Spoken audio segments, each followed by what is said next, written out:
हमारे साथ बिल्किस बानो के शौहर हैं याकूब, हम उनसे बात करेंगे। जो ये फैसला आया है, इस पर पहली प्रतिक्रिया क्या है?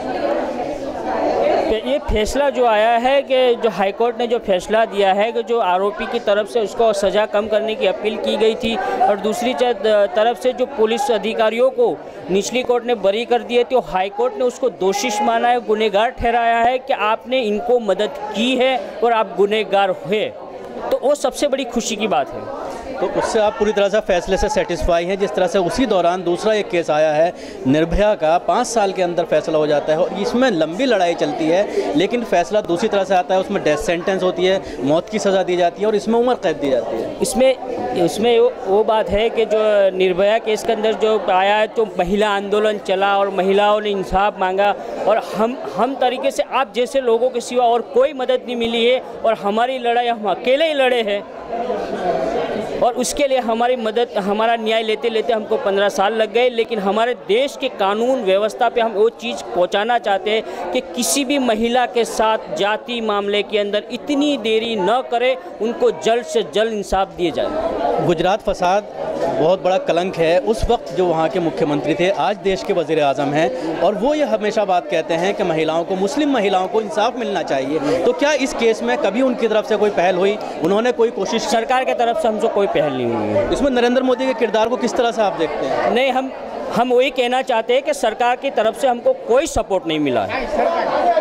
किस तरह से आपने ये 15 साल गुजारे हैं? मालूम चला है कि कई मकान आपको दीदी कह चुकी है कि सब बारे में, लेकिन हम वही कहना चाहते हैं कि सरकार की तरफ से हमको कोई सपोर्ट नहीं मिला। 15 साल किस तरह से आपने दर्द में गुजारे और क्या सरकार की तरफ से अभी आप ये मांग करते हैं कि कुछ मुआवजा मिलना चाहिए इस पूरे केस? जी, हम वो मांग करेंगे कि बिल्किस को कंपनसेशन मिले और हमारी आर्थिक परिस्थिति 15 साल जो हमने गुजारे उसका पूरा भुगताना हमारे साथ हमको मिले, ऐसी उम्मीद करते हैं। आपके बच्चे क्या बनना चाहते हैं? हमारे बच्चे वकील बनना चाहती है, मेरी बड़ी लड़की। और किस तरह से आप आगे अपनी ज़िंदगी आप शुरू करना चाहते हैं? अब नई ज़िंदगी शुरू करने की शुरुआत कर रहे हैं हम अब। तो उसमें क्या कुछ मदद चाहते हैं कौम से भी? क्या इसमें कुछ मुस्लिम तंजीमें भी आपकी मदद के लिए आई? जब ये पूरा केस चल रहा था, किन किन लोगों ने आपकी मदद की? जैसे कि हम सब लोगों ने हमको सपोर्ट किया है हमारे केस के अंदर, और केस के अंदर आके हमारे को आगे ले जाने की उन्होंने हिम्मत दी है।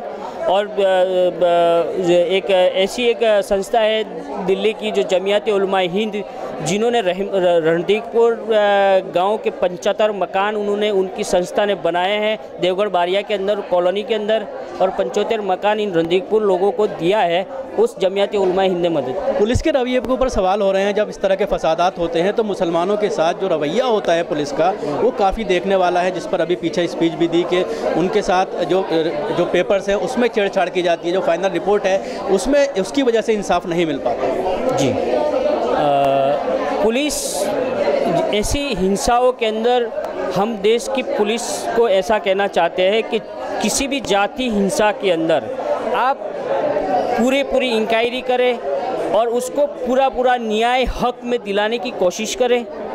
और जिस तरह के आप इस बिल्किस के साथ जो किया है, वो हमारे देश के कानून को, पुलिस को बोलना चाहता हूं कि आप किसी और के साथ ना करें।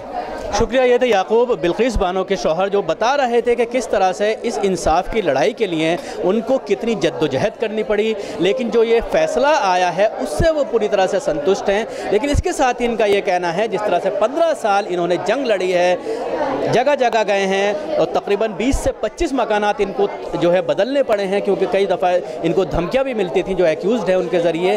तो अब इस तरह का और दूसरा मामला ना हो, इसके लिए पुलिस प्रशासन को सतर्क होने की ज़रूरत है। और सबसे बड़ी बात जो इन्होंने कही है वो है कि इंसाफ पर रहने की ज़रूरत है। पुलिस जो अपनी इंक्वायरी करे उसमें इंसाफ को सामने रख के किसी के साथ भेदभाव ना किया जाए और किसी के साथ भी इस तरह का सौतेला व्यवहार ना किया जाए, तो उससे लोगों को इंसाफ मिल सकता है और इस तरह के फसादात पर अंकुश लग सकता है।